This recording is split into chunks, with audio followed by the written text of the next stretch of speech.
63% of workers say they wouldn't be able to cover a $500 emergency expense. Most people don't have $1,000 in the bank. Most people cannot handle. 63% of workers say they wouldn't be able to cover a $500 emergency expense. Most people don't have $1,000 in the bank. Most people cannot handle a tire blowout, or they're going to put it on credit. Americans now carry more than $1 trillion in credit card debt. The official poverty measure in the U.S. today is based on calculations from the mid-1960s. It's also a system that is pervasive in actually creating poverty situations. Poverty leads to more anxiety, it leads to more stress, it leads to more health problems.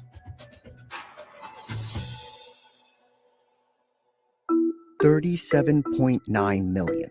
That's the number of Americans currently living in poverty, accounting for 11.6% of the total population.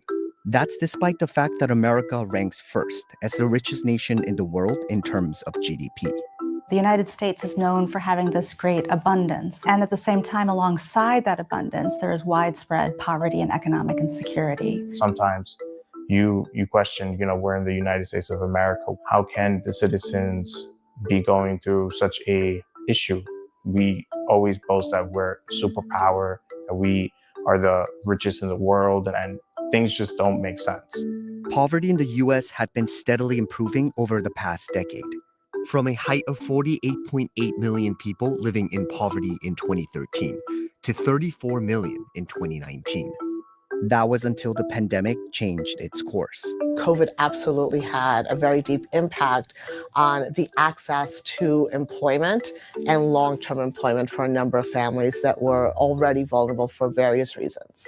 Prior, it was myself and my two older brothers, along with my stepdad, that constantly worked to provide for everyone in the house. But after COVID-19 and the whole lockdown, we were laid off. And ever since then, we have had issues finding a job. Poverty is expensive. About 11% of the federal budget, or $665 billion, goes to economic security programs. Child poverty alone is estimated to cost the U.S. over $1 trillion, based on the latest research from 2018. There are also really high costs on an individual level. Poverty leads to more anxiety, it leads to more stress, it leads to more health problems, all kinds of things that amplify the effect of poverty. The feelings that you would usually encounter when you're in this position is mostly depression. Why can't I find a job? Why are we in this situation? We're trying our best, and sometimes it's just falling back down on our face. So how did poverty become such a big issue in the United States? And why is it so difficult to end it? Income inequality is one of the big reasons why the U.S. suffers from such high rates of poverty. The income for the top 10% was more than 13 times higher than income at the bottom 10%, according to the U.S. Census. We, unfortunately, in the United States are at the very high end in terms of income inequality. And so what happens is when the distance gets further and further away, the rungs on the ladder get further away, and it's harder for people to climb those rungs out of poverty into the middle and to the upper class.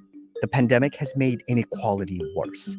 The Gini index, which measures the nation's income inequality, rose for the first time in a decade by 1.2% in 2021. The reason the pandemic has made that worse is because when you talk to large organizations, corporations, what they saw was that staff was leaving, but they had a response to that, right? Their response was, let's give bonuses, let's give raises. Many organizations, many small businesses, government, they don't have that luxury. So inflation has kept up with the money that most people in the 1% have made, but it has deepened and widened the gap between those that have money and those that do not. Research by MIT estimates that the living wage in the United States is $24.16 per hour for a family of four. But the federal minimum wage is set at $7.25 per hour. This means that a typical family of four needs to work more than 2 full-time minimum wage jobs to earn a living wage. And single-parent families need to work significantly harder. We worked at a banquet hall. Any sort of party, we would set it up, come early, set the tables, dishes, plates, silverware, everything, you name it. We worked for $15 an hour. It was really bad. I would say we were really overworked, 13-hour shifts sometimes. We were really frustrated with where we were, but at the same time, it was like, what do we do if we leave? You know, we were at that stage of like, yeah, we hate this job, but we have to keep it to continue going. Problems with wages are especially worse for workers of certain races. If we're looking at the broader population of people who are poor or low income, meaning one emergency away from being poor, we're talking about approximately 140 million people. Out of the 140 million, well over 70 million people, well over half of that population are people of color. The U.S. also suffers from a lack of social safety nets that protect Americans from poverty. If you look at, for example, the amount of cash that people might get if they're low income, it's very, very minimal.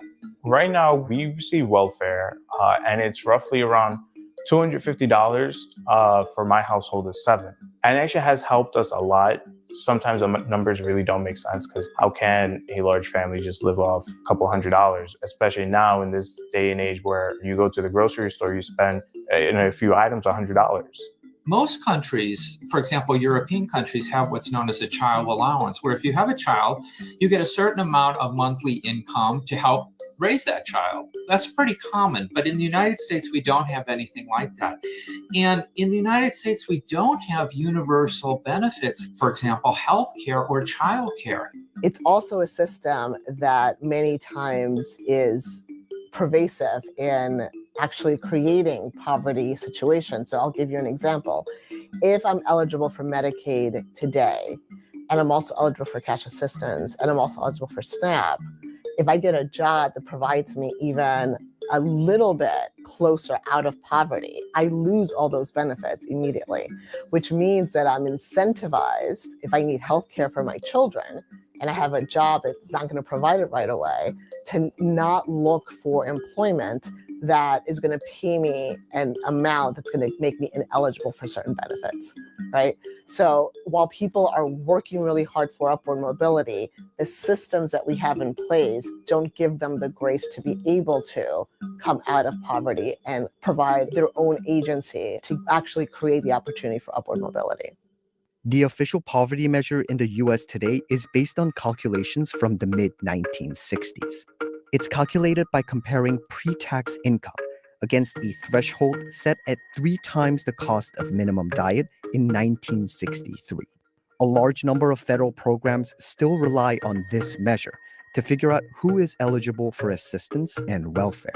The researcher whose work became the basis of that measure never intended it to be used in the way that it currently is, both as a widespread measure of poverty, but then as the basis of all of these different social welfare programs and allocations of resources towards those programs. It doesn't take certain very obvious indicators into consideration. To start, it looks at pre-tax income, which is not what I'm taking home every day, so that doesn't make sense. It also doesn't look at different family compositions, which absolutely impacts how a family may spend money. If I am the type of family that has both of my parents living with me, I'm going to spend more. It doesn't look at expenses around food or childcare. So in many ways, it's incredibly out of date because it has not kept up with the way life has changed for most Americans. As a response to these criticisms, the Supplemental Poverty Measure was developed in 2011 as an improvement over the existing measure. It incorporates into the measurement both the cost of basic needs like food, clothing, utilities, but also government transfers and programs. So you could see the effect of government programs in addressing poverty and economic insecurity. It also takes into account geographical differences. So the supplemental poverty threshold is more of a range depending on where you live, your household size, and what your housing status is. So it is more comprehensive. In that way, it's an improvement on the official poverty measure. But some experts argue that even the Supplemental Poverty Measure isn't a perfect method. While it looked to close the gap on certain indicators that the original poverty measure was not taking into consideration, it did not go far enough. Food is one of those places where we are still not taking into account what food may cost in a state like New York versus a state like Mississippi. So if you have a universal brush for the whole country, you're going to miss a number of people that are either at risk of falling into poverty or are already technically living in poverty but are not counted by the measure. The Census Bureau told CNBC that both the official poverty measure and the supplemental poverty measure provide a consistent data of poverty measurement, and that the Bureau continually strives to innovate and improve the design and measurement of their well-being statistics. This difficulty in measuring poverty has also led some experts to argue that poverty isn't as serious of an issue as it's made to believe. Poverty in the United States, in the way it's normally understood, is not a big issue at all. It's deliberately miscounted, okay? So the reality is that we have poverty in the United States because the Census Bureau ignores the entire welfare state when it goes to count poverty. You count poverty by saying, well, a household has an income, say, less than $26,000 a year, but all the welfare benefits, or 95% of the welfare benefits, are not counted. They also undercount earnings by about 50%. Therefore, you have a lot of poverty, basically because most of the resources that these folks have are not counted. Unless we can get an accurate number of just how prevalent poverty is in the United States, attempting to eradicate it is close to impossible. When we don't have those numbers, a lot of folks who are making policy decisions are flying blind. Whether I'm a large corporation that is looking to invest in an organization or in a city, or whether I am a public official that is trying to figure out how much SNAP is enough SNAP. If I don't have a baseline, there's no way I'm ever going to be solving the problem. If COVID has proven anything, poverty is an issue that can be resolved with the right policy. Government assistance led to a significant decline in the supplemental poverty measure, lifting 45.4 million Americans out of poverty during the height of the pandemic. Policy, I would say, is one of our strongest tools in fully addressing and eradicating poverty. It is where we can define what the problems are, accurately measure what the problems are, and then design and implement the programs we need to address the true extent of poverty. Really good example that I'll use is that of the elderly. This is the one real success story in the United States, is we've really been able to reduce the poverty rates amongst the elderly as a result of primarily Social Security and Medicare. So if we didn't have those programs today, poverty rates for the elderly would go from about 10% to 40%. And that shows you the dramatic impact that government programs and policies can have on reducing poverty. Figuring out a more accurate method of measuring poverty is a vital step in eradicating the issue. I would begin with changing how we define and measure poverty to include the full extent of economic insecurity. Another way of measuring poverty, and this is a way that European countries and other countries use, is what's known as a relative measure. And so they say, if you fall below 50% of median income, then we're going to count you in poverty. So if median income was $70,000 and you fell below $35,000, you'd be counted as being in poverty. More targeted social programs could also have a significant impact on the impoverished community. Some of those programs may include an expanded child tax credit, the kind of which we saw in 2021 when it was expanded during the pandemic. Raising the minimum wage immediately to at least $15 an hour, but then moving towards a living wage, and guaranteeing that everybody who wants to work can work as a guaranteed ability and access to a good paying job. I think a really straightforward solution that people have been talking about more recently is the idea of a universal basic income. So here the idea is that if poverty is a lack of income, then a very straightforward way is to transfer some income. Here's the analogy I would use to get people to shift their way of thinking, and it's the analogy of musical chairs. Let's say we have 10 people playing and 8 chairs available. Now, who's going to win and lose at that game? Well, if we focus on the individual level factors, people that were in a bad position when the music stopped and so on. But if we focus on the structure of the game, then two people are going to lose out regardless of the individual attributes. And that's what's going on here in the United States. We're focusing on people aren't working hard enough, they're not doing this, they're not doing that, when really the problem is that there aren't enough chairs in the game.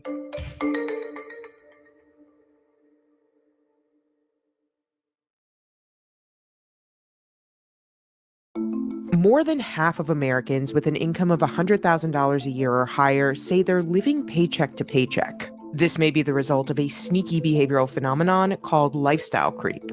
Lifestyle creep is the common pattern of making a little more money and starting to spend a little bit more money. It happens almost automatically. I think people hold these benchmarks in their mind. If I reach this position or I get this promotion or I make it to this age, then I can live this life, or then I deserve to have these things. And then they kind of go a little crazy or go a little wild on it. And then it becomes like a trade-off. Like they only can enjoy their present happiness and they're not able to save or plan for the future. There's nothing wrong with wanting nice things. The mental, emotional reason why we want to acquire more is generally rooted in this need for like your perceived value. Like we live in a world where like the nicer car you drive, the higher your perceived value is. 6 out of every 10 people surveyed said that paying for everyday expenses negatively impacted their mental health. It does take a lot of joy from just life and always being in this scarcity mindset when there isn't necessarily a scarcity to fear. Here's why Americans feel like they're constantly struggling to keep their paycheck, even when they start making more money. Say you get a new job and you have a little bit of a pay bump. Suddenly there's a little more room in your budget. Maybe you do some small upgrades, like you eat out rather than cook at home, or buy those Taylor Swift tickets, or upgrade your music subscriptions. Anything like that is an example of lifestyle creep. It's just these little upgrades that are very hard to undo financially or even psychologically once you've made them. A lot of people have this scarcity mindset around money, and they spend so much of their lives saving. And so there can be this point where if you're constantly saving your whole life and then you finally reach this marker of financial success, or you finally reach this big paycheck number, you feel like you finally deserve to enjoy your life. The idea that people save and they just hit a point where they feel like they deserve it, I fully disagree with that. Most people don't have $1,000 in the bank. Like most people cannot handle a tire blowout, or they're going to put it on credit. There's no financial literacy, no financial education that happens. The average person does not think about lifestyle inflation at all. I think it's something that's not even on the average person's radar. Coming out of the pandemic, there was this strong desire to go out and splurge on experiences, maybe take a trip. This is often referred to as revenge spending or revenge travel. Research shows that young adults are particularly susceptible to this. They feel discouraged by higher prices and, making ends meet. So they might feel like they'll never have enough money to retire anyway. They might as well enjoy themselves now. Unlike perhaps their parents were, young adults need to be more responsible for their retirement because a lot of the safety nets that maybe their parents had, like a pension, no longer exist or are extremely rare. So they need to contribute to their own 401k if they want to shore up their financial security. There's something about spending a little more than we should that can feel like rebellious or bad.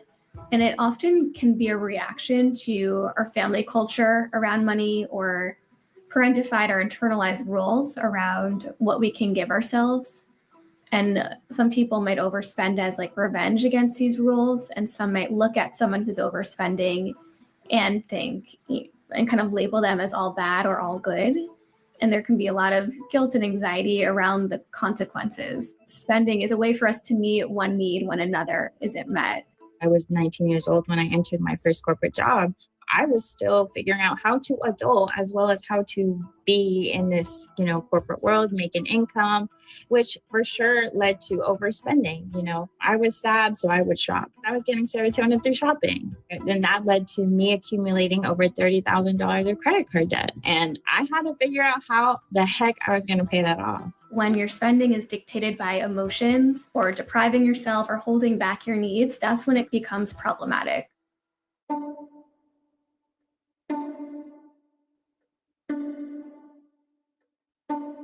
I generally like to think of lifestyle inflation in sort of two buckets. You have like your general idea of what lifestyle inflation is, which is the buying fancy cars, the buying nice things along those lines. And then there is lifestyle creep that's more like regular everyday things that if you're living paycheck to paycheck, you're going without, like going to the dentist, getting oil changes on your car, right? There was a time in my life when oil change was just like not even a priority. Like I'm trying to keep tires on my car. I'm trying to keep it running. I'm trying to keep the registration paid. I'm not concerned about an oil change, right? More than 60% of Americans live paycheck to paycheck as of September 2023.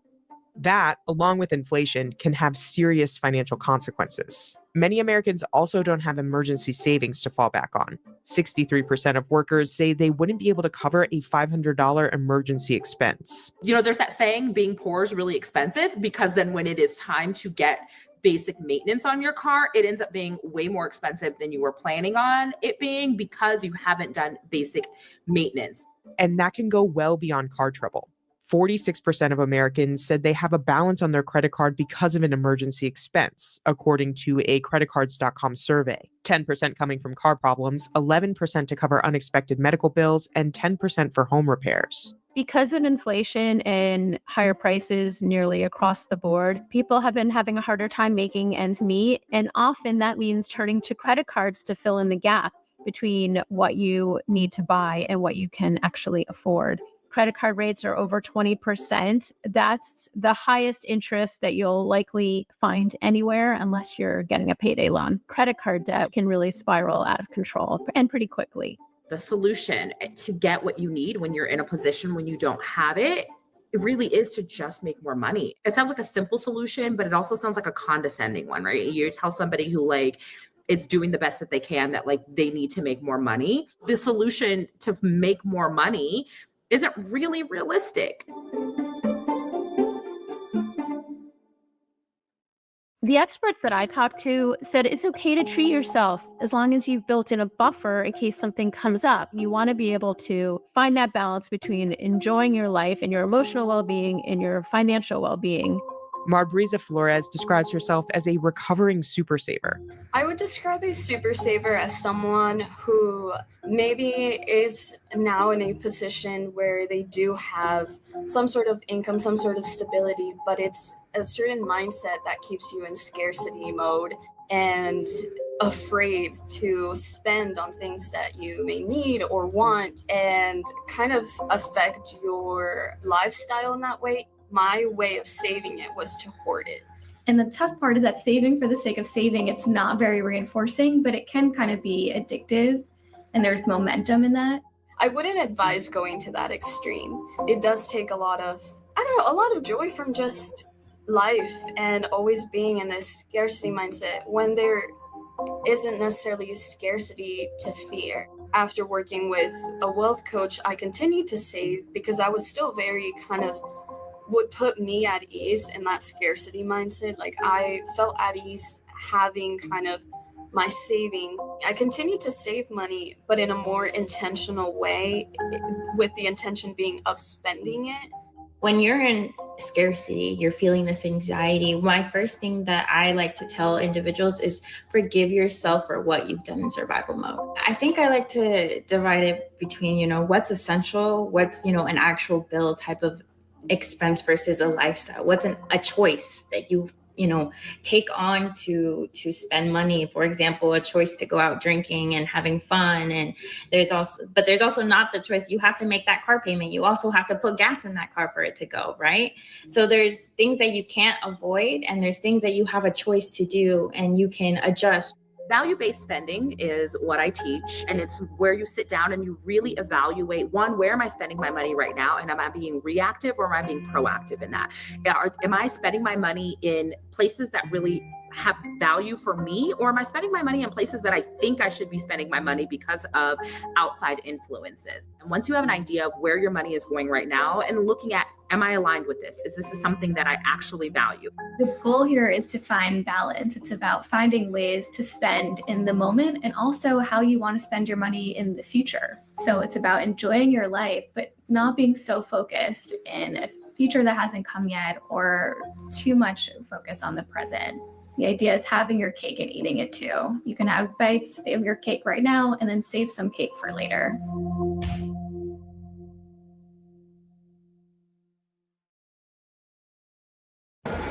The U.S. economy has been on recession watch for months now, and so far, the all-important American consumer has been holding strong, keeping those recession forecasts from becoming true. Consumer is still spending. Consumer is in better shape. If they have money, they're going to spend it. Consumers continuing to be resilient. The consumer health has been resilient so far this year. Consumer resilience is about to be tested. Americans now carry more than $1 trillion in credit card debt going into the holiday shopping season. The Federal Reserve's rate hikes have caused average interest rates for credit cards to spike to more than 22%. Rates on retail credit cards are even higher, nearing 29% on average. Despite this, the holiday season shows no signs of a slowdown, as each shopper is prepared to spend almost $900 on average this year, according to an NRF survey. The US consumer's walking towards a cliff, basically. The state of the consumer will be in focus in the post-holiday season, as economists will want to know, can American consumers handle racking up a record amount of credit card debt, and if it will lead into more delinquencies.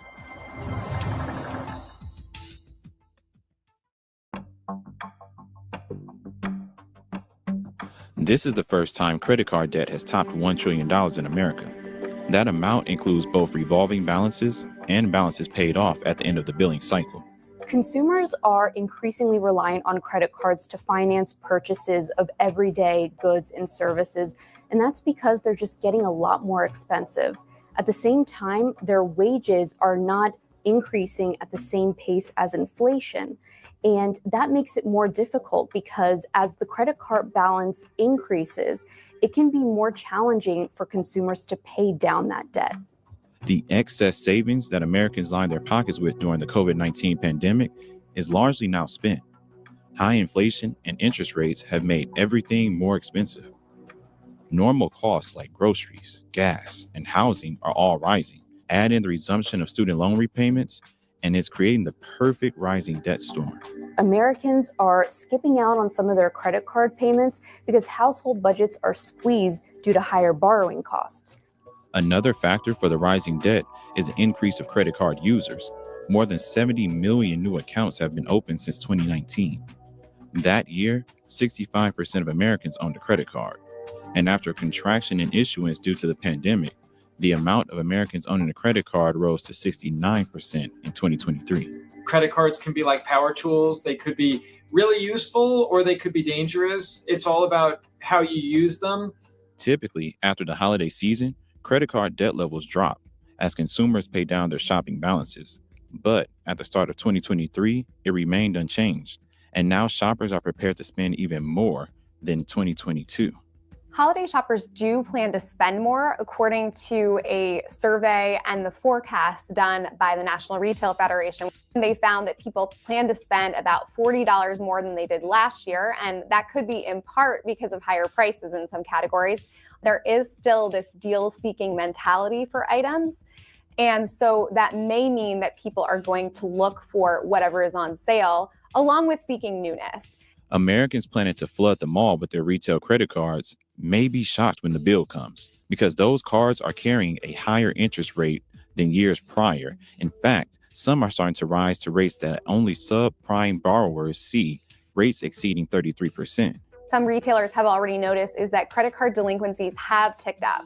And that may mean that people are struggling to make payments and could again be a warning sign. Big box retailers like Macy's and Nordstrom already flagged the slowdown of repayments on their credit cards over the summer, showcasing a potential risk to retail revenue this season. The average consumer has around a $6,000 credit card balance, $400 to $600 monthly student loan payment, high rent, and car loan payments. Americans may wonder if it's even possible to keep their heads afloat. The best tip for credit card debt payoff actually is to get a 0% balance transfer card. So you move your existing high cost debt to this new card with a 0% promotional rate. Credit card balances saw the largest increase of all debt types this year, $45 billion. And compared to other debt types, credit cards typically hold the highest interest rates. Any extra money should probably go to the credit card just because that's likely to be your highest cost debt by a wide margin. A boom for consumers may come from Congress's Capping Credit Card Interest Rates Act. If passed, the bill would cap APR for credit cards at 18%, prevent credit card companies from imposing new fees to evade the cap, and impose penalties on credit card companies that violate the cap. But all eyes are still on the Fed. We're not really sure where the Federal Reserve is going to be taking interest rates next. If they continue to hike rates, it could be more difficult for borrowers to pay down the debt. If they reduce interest rates, however, it will take some pressure off consumers, and they might be able to start making more consistent payments and reduce those delinquency rates.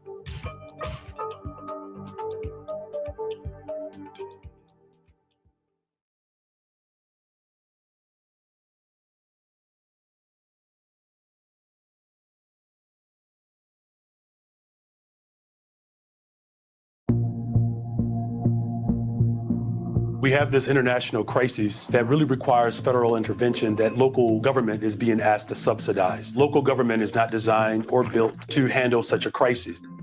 In 2018, New York City spent roughly $258 million to fund its immigration services, adjusted for inflation. By fiscal year 2023, the city had spent $1.47 billion servicing those seeking asylum. One study says that 53 of the largest cities in the United States haven't generated enough revenue to cover their bills. Several cities spent years taking on debt to fund services, and now some public officials are reining in spending. From 2010 to 2020, more than 115,000 people moved to Denver. That's about a 20% increase. But housing these new residents has proved increasingly difficult. There simply aren't enough people in Denver and the Denver area to build the number of homes that the market really needs.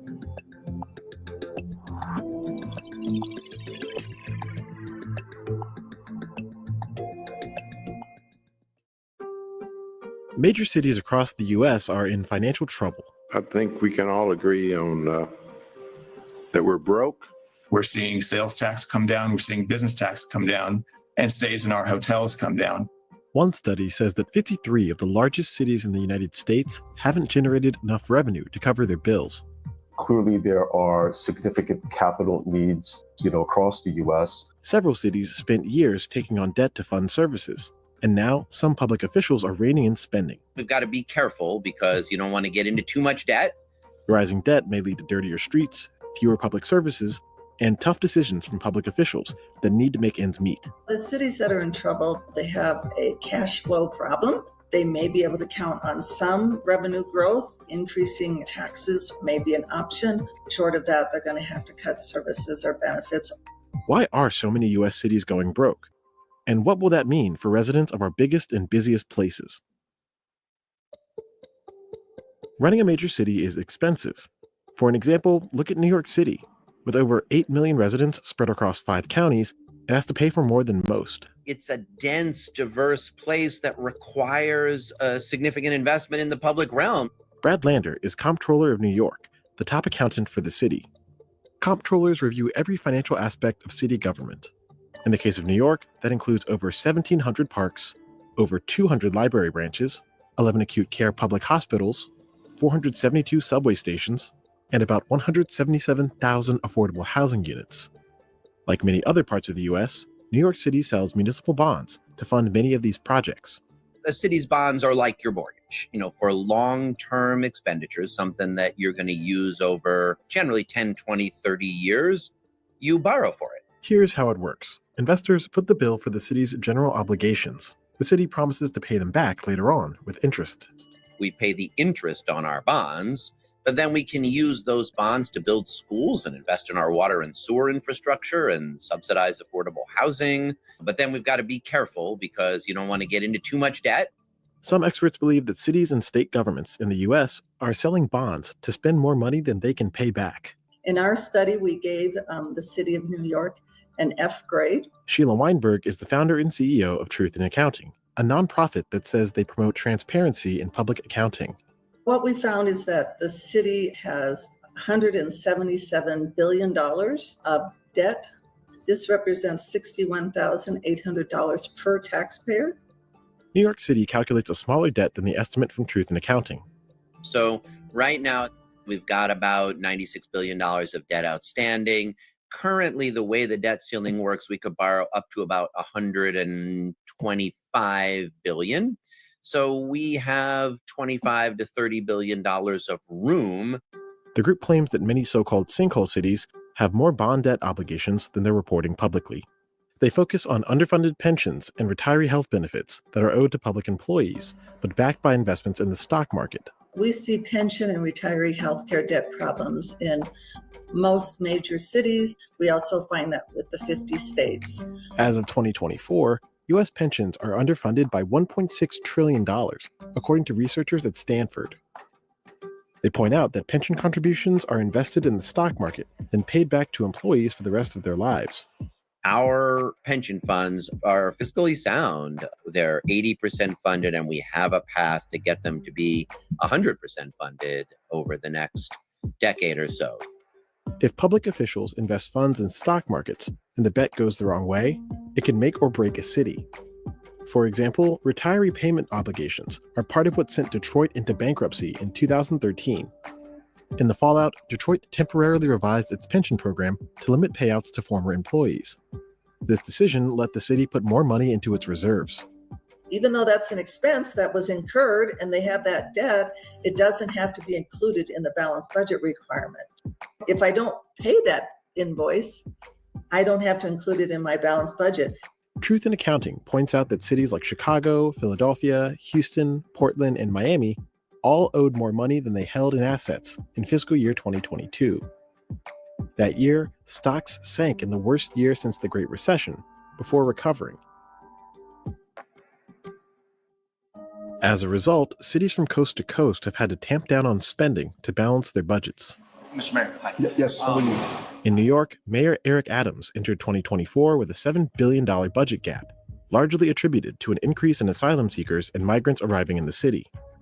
He proceeded with spending cuts dubbed PEG, a program to eliminate the gap. These actions, along with an unexpectedly strong economy, help balance fiscal year 25.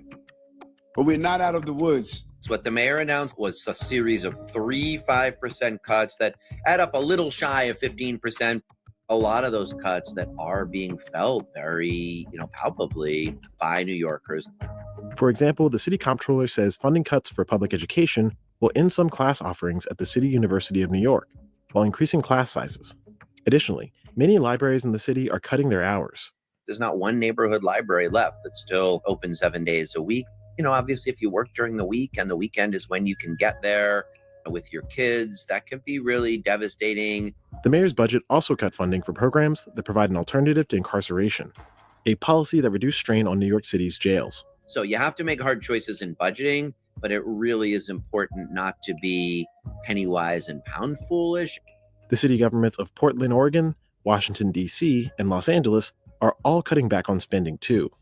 You have upward pressure on wages and downward pressure on city revenues. That creates a gap that we are facing right now that we need to fill. So we're paying for positions that are not filled and are delivering no services. That's a practice that we need to pull back on if we're going to have a balanced budget. The Los Angeles County government sees stagnant revenue growth in 2024 and beyond, which it says will sharply limit its ability to fund existing obligations, let alone new programs. And in Portland, leaders see a fiscal cliff ahead as there are no funds left to address existing financial issues. The demand for resources continues to surpass availability within the city. Cities often use credit to raise money from investors in the bond market. Portland, for example, has a AAA credit rating, which could make it an enticing place to park cash. Interest earned by owners of municipal bonds is exempt from federal taxation, which helps to lower the overall cost of borrowing for state and local government issuers. 3 major agencies grade cities on their ability to repay their debts. So Fitch's credit rating scale, it's expressed using the categories of AAA to BBB for the investment grade category, and then from BB to D, which signifies junk or speculative grade. Cities like Chicago can spend years in the speculative grade junk bond category. The city received an upgrade on its ratings by continuing to make advance payments toward future pension obligations. We balanced this budget without increasing the city's base property tax. I was elected to end this government's addiction to the regressive taxation that has pushed working families to the brink, and that begins today. I believe this is a big problem throughout the country.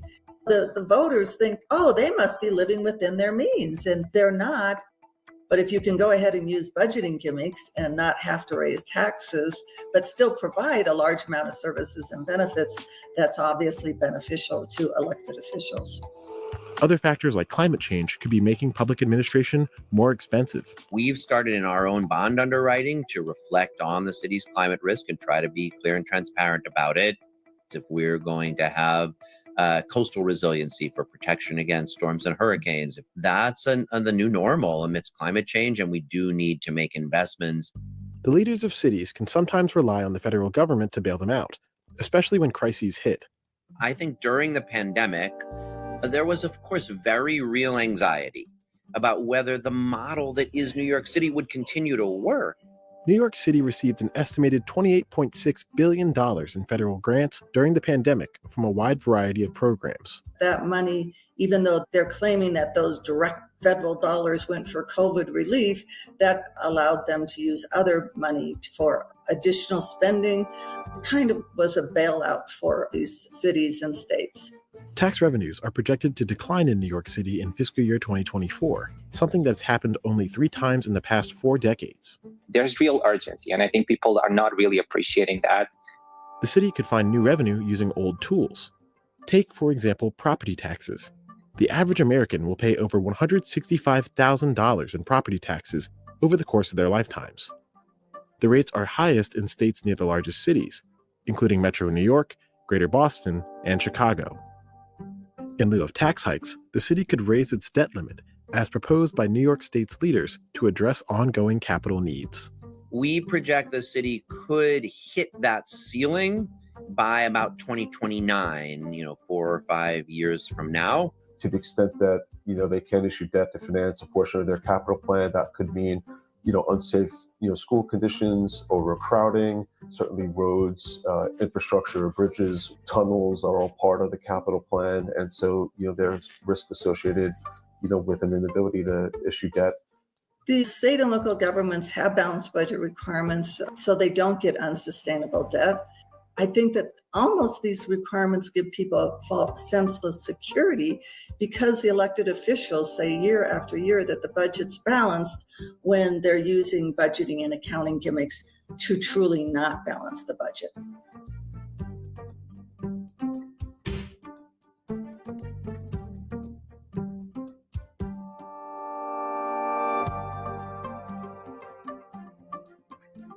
We have this international crisis that really requires federal intervention that local government is being asked to subsidize. Local government is not designed or built to handle such a crisis. Definitely both a humanitarian crisis for the migrants that are arriving, and it is creating a fiscal crisis for the city. I don't see an ending to this. This issue will destroy New York City. The present migrant crisis is quite unprecedented, both in scale, in the diversity of the nationalities that are coming to the border, and the impact it's having not only on the border states, but in the states and cities inside the country. I think it's at this point politically unsustainable for the Biden administration to maintain this unlimited flow into what's essentially a welfare state network of cities like New York and Denver and Chicago.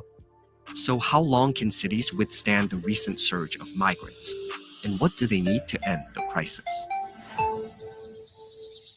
We have to first acknowledge that there is a crisis, because if you don't acknowledge a crisis, you can't be in a crisis mode. We have to be in a crisis mode. And this crisis is expensive.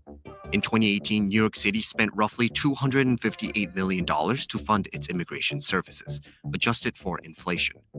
By fiscal year 2023, the city had spent $1.47 billion servicing those seeking asylum. The city of Chicago spent over $194 million on its new arrivals mission since October 2022. Denver is estimated to have spent between $36.3 million to $39.1 million on migrant support services in 2023. The 3 biggest items for expenses for new arrivals is housing, education, and healthcare. And they're all three high-ticket items. The idea that we could have a generous system of welfare benefits from health to education and so on, and allow the entire world to access those benefits is just mathematically impossible. So we're starting to see the math not adding up in state after state. The sheer volume of newly arrived migrants is a major reason behind the city's struggles. In fiscal year 2022, just over 817,000 new cases were filed in immigration courts across the U.S. That number exploded to nearly 1.5 million new cases the following fiscal year. The particular background of current migrants also plays a role. The secret sauce of migration has worked in the past is that people would come and they would not depend on the city and state for settling them. They would depend on their social networks. It seems in this case, many of the people coming in are coming where there are not such inbuilt connections. Venezuelans have which is one the largest source of a nationality of the new migrants. It's particularly true that they don't have inbuilt connections. They're not Venezuelan communities that are long standing. So they therefore, in the absence of private source of comfort for them, then they become dependent on the states and the cities. And the states and the cities have limited resources. Although immigration has primarily been an area of federal oversight, experts say there just isn't enough federal funding for cities to work with. The current level of federal funding provided to state and local governments is a drop in the bucket compared to the need. Congress has provided a very small amount of money of $800 million for a FEMA program for the entire country for last fiscal year to provide assistance to cities in aiding these newcomers. But cities say this isn't enough. For instance, the $145 million allocated to New York City is less than 10% of what the city spent on migrant services in fiscal year 2023. This is a whole spectrum of services needed for people who are new to a place, new to a country, new to a city. Everything from finding warm clothes for them, to finding jobs for them, to finding shelter for them. These are complicated issues to manage. So the city, the state, and the federal government, frankly, was not prepared for it. Texas is providing charter buses to send these illegal immigrants who have been dropped off by the Biden administration to Washington, D.C. We are sending them to the United States Capitol, where the Biden administration will be able to more immediately address the needs of the people that they are allowing to come across our border. So the historians will probably record the current migrant crisis as a chapter of busing migrants. This kind of coordinated, dramatic busing of asylum seekers from the border to the cities inside the countries is completely unprecedented. Since the first bus of migrants to Washington, D.C., Texas reported it has transported over 100,000 migrants to cities such as New York City, Chicago, Philadelphia, Denver, and Los Angeles. In 2023, illegal immigration is estimated to have cost Texas taxpayers $13.4 billion. According to the Texas newsroom, the state spent over $148 million busing migrants to sanctuary cities as of January 24, 2024. The Office of the Governor of Texas, Greg Abbott, did not respond to CNBC's request for an interview. The two motives, I think, behind it were, one, simply necessity that Texas doesn't have the resources to cope with 150,000 people a day being released into the state. It's a big state, it's a reasonably wealthy state, but they just simply don't have the schools, the hospitals, the roads, the housing to cope with that kind of influx. The staggering new record, more migrants crossed into the U.S. on Monday than any other day in history. The current crisis of forced displacement is a global phenomenon. There are more people displaced worldwide than ever before, and 1 out of every 5 displaced people is in the Americas. But there's also pull factors, is that people have come to realize that if they reach the United States border and they seek asylum, then they'll be let in. And then their hearing will not happen for 7 years, during which time they are authorized to work in the United States and they won't be deported. And that has, I think, become a very important magnet. Second of all, it's to make a point that those cities and states like New York and Los Angeles and San Francisco that claim that they are sanctuaries where anyone from anywhere in the world has the right to go there and live. Those cities should put up or shut up. In a strategy reminiscent of former President Trump's suggestions for managing undocumented migrants, other southern states like Arizona and Florida have also engaged in the practice of flying and busing migrants to sanctuary cities and states. Sanctuary cities refer to a community with a policy, written or unwritten, that discourages law enforcement from reporting an individual's immigration status unless it involves a serious crime. They want more people in their sanctuary cities. Well, we'll give them more people. We can give them a lot. We can give them an unlimited supply. And let's see if they're so happy. They say we have open arms. They're always saying they have open arms. Let's see if they have open arms. The actions of southern states have been criticized as a political stunt. I think it's politically motivated. I mean, it's certainly not coming out of the goodness of heart or for the concern of the migrants. I mean, if the governor of Texas was concerned about migrants, which he alleged he was by busing them, then he would have consulted the mayors and the governors of the places he was sending them to.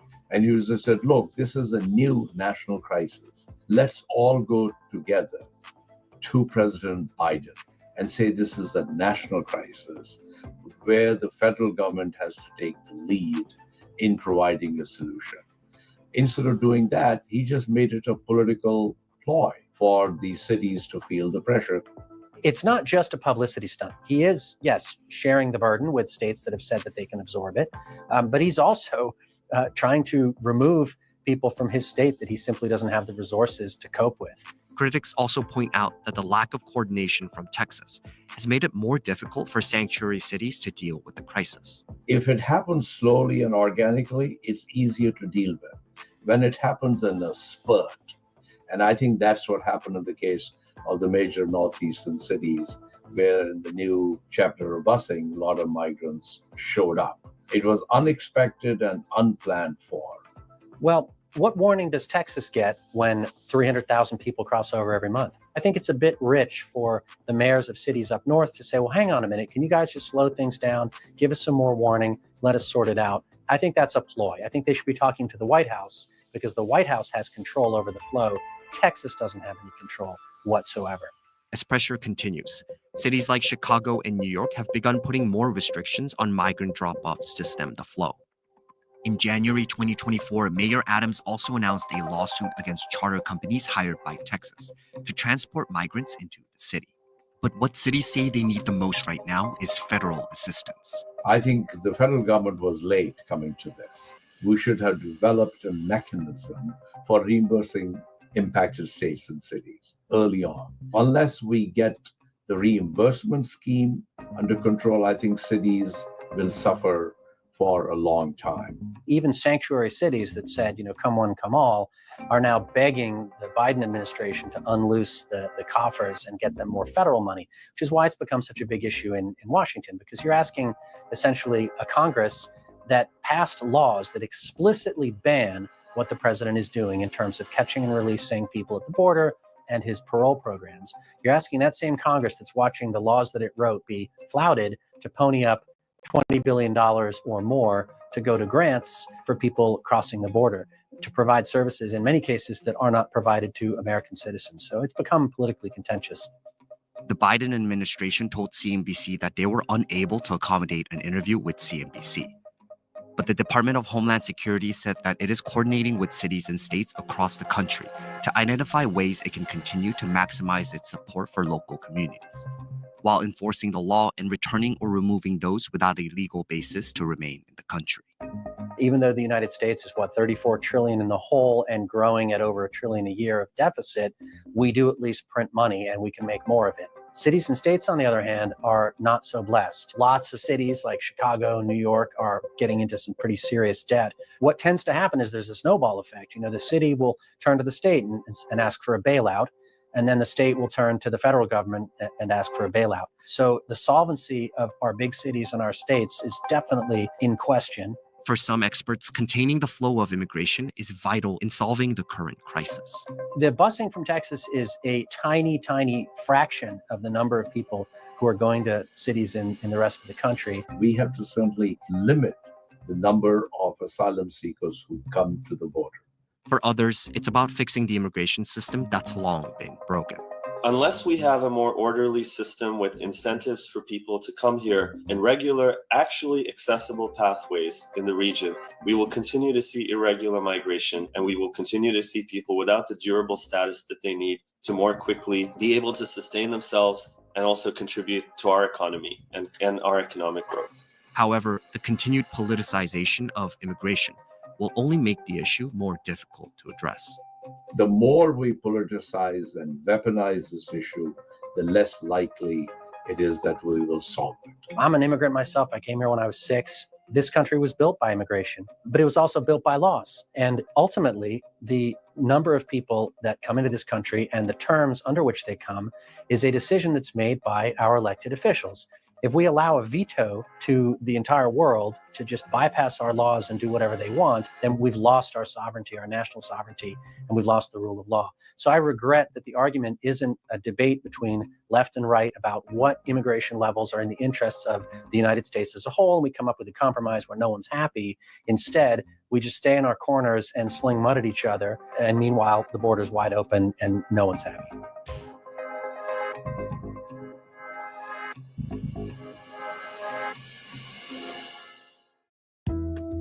Located at the foot of the Rocky Mountains, in a state that prides itself on 300 days of sunshine, it's easy to see the appeal of the Mile High City. It is vibrant, it is diverse, it's entrepreneurial, and I think it's going to be a leading figure in the United States economy for decades to come. From 2010 to 2020, more than 115,000 people moved to Denver. That's about a 20% increase. But housing these new residents has proved increasingly difficult. About half of the state's housing shortfall was concentrated in Denver in 2021. You had all this demand coming in and very low supply. There simply aren't enough people in Denver and the Denver area to build the number of homes that the market really needs. In many ways, we're probably a victim of our own success. Over the years, we've seen new corporate headquarters relocate to Colorado, and we've truly seen, I think, an economic boom. But while the area is going through a boom, there are about 2 jobs for every individual looking for work. It's been estimated that the labor shortage and skills mismatch cost the state around $40 billion in GDP loss annually. You're going to see a lot of value creation, jobs, technology, revolutionizing everything from consumer tech to medical to cybersecurity over here in the next decade. And Colorado is the epicenter of that. But will the state of Colorado and the city of Denver be able to keep up? Voted as one of the best cities in the U.S. to live and visit, and home to one of the country's hottest music scenes, Denver has put its mark on the map. Colorado is no stranger to different waves of migration into the state, starting in the 70s, people from the coast coming to the state of Colorado for a different way of life. Denver is now home to thriving technology sectors. Of the 50 largest metro areas, the region ranked first in absolute aerospace employment.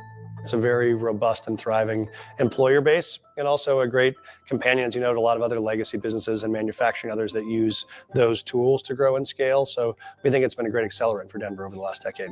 When taking into account the size and maturity of its business network, Denver ranked as the 19th startup city in the world. Sports and entertainment is also booming. Red Rocks Amphitheater ranked as the 4th busiest entertainment venue globally in 2023.